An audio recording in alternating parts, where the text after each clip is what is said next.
Magandang hapon sa inyong lahat. Ako po si Ginoong DMC Gallardo. Tuloy po kayo sa aking farm na matatagpuan po sa Barangay Fatima, Mamburao, Occidental, Mindoro. Tayo na po sa ating farm.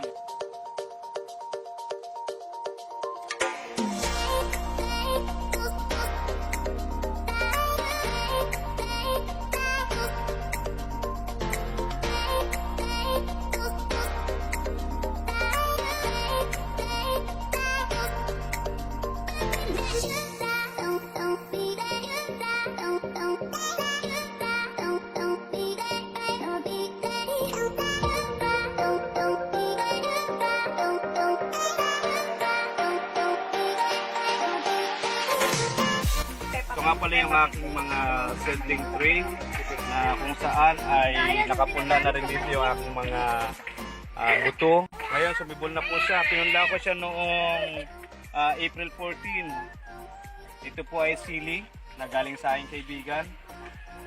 Ang mga sangka po nito ay unang-una meron tayong lupa, meron din tayo na CRH dito at mga pataba para mas mabilis na tumubo yung ating halaman.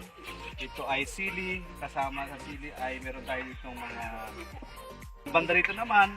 Meron ditong tanim na kalamansi, meron tayo ditong mga sari-sari na okra, meron tayo ditong sitaw. At ang makikita nyo po, itong parting ito ay yan po yung pichay.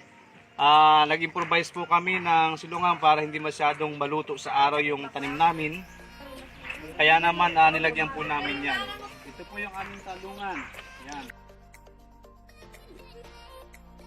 Sa banda rito naman, nandito pa rin po yung aming okra. So, nilagyan po namin ng bunot yan para hindi siya bumaba yung lupa.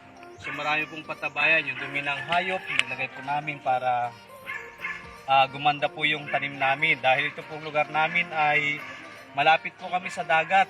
Kaya ang ginagawa namin, nilagyan namin ng mga bulok na ipa, dumi ng hayop, halos pinagsama-sama po namin. Kaya epekto, tinan nyo po ang bunga niyan ng okra. Sa bahagi naman ito, meron kaming 2 puno dito na spinach po yan, na verde. Yan, kaya po ay gagawin din po namin yan na para maging punla at may lipat namin sa bahagi na yun. Sa banda rito naman, meron kaming tanim dito na lemongrass. Para pag may mga kailangan sa pagluluto, pwede na rin mag-harvest kami dyan. So ito naman yung aking tanim din na okra. At kamakailan nga lamang po ay bumili ako ng pataba. Ito po ay nagkakahalaga na dito po sa amin sa Barangay Fatima. Binibili ko po ito sa mga bata. Ito ay halagang 30 pesos. Ang ginagawa po namin yan po, binababad namin binababad namin sa tubig para madali siyang yung mabuhagag siya, tapos nilalahok po namin sa lupa. Iba naman ay dinudurog namin. Kasi po tingnan nyo po dito, yung amin pong lupa dito ay buhangin, halos sandy. Kaya ang ginagawa namin, lalagyan po namin siya ng mga iba't ibang mga pataba tulad ng dumi ng hayop.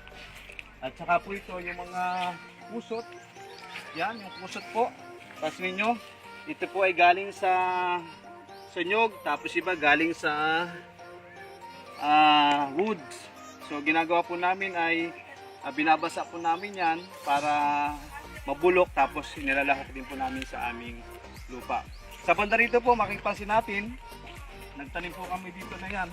May kaunting ito po kamuti. Tapos nung bahagi ito, yung mga punla po kung napansin nyo, ay ilalagay po namin dito.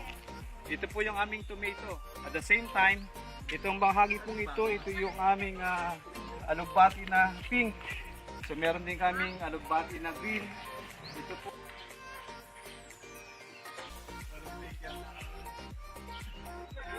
Improvise. Ginawa ko po ito. Isa pong teknolohiya na kung saan pwedeng pakayapin po yung ating mga halaman. Talaga pong nakakainggan yung magtanim dahil dito po sa aming likod bakuran, dito na lang po kumukuha kami ng aming pong mga pananim na at the same time kakainin po sa aming kapagkainan.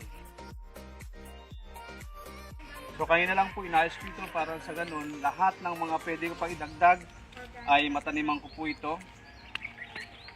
Yan, ito po yung aming yan, kalabasa po namin. Tingnan nyo, namunga na. Nakakatuwa yung aming kalabasa. Meron na kahit paano, meron isang bunga. Nagbibigay po ito ng kaliwan sa aking asawa. Kaya kapag nakikita po yung kalabasa, tuwang-tuwa po siya. Yung po yung ganansya baga bilang farmer at nakita mo yung mga anak mo tumutulong ay nakakatuwa naman. Ito po yung aming munting hardin dito sa Barangay Fatima. Sana po ay nasihan kayo. Kami po, tuwang-tuwa kami dahil ito po yung banding ng aming pamilya kung saan nagsama-sama kami during po ng ECQ time. So maraming salamat po. Muli po ay ako po si James Gallardo. Maraming salamat po.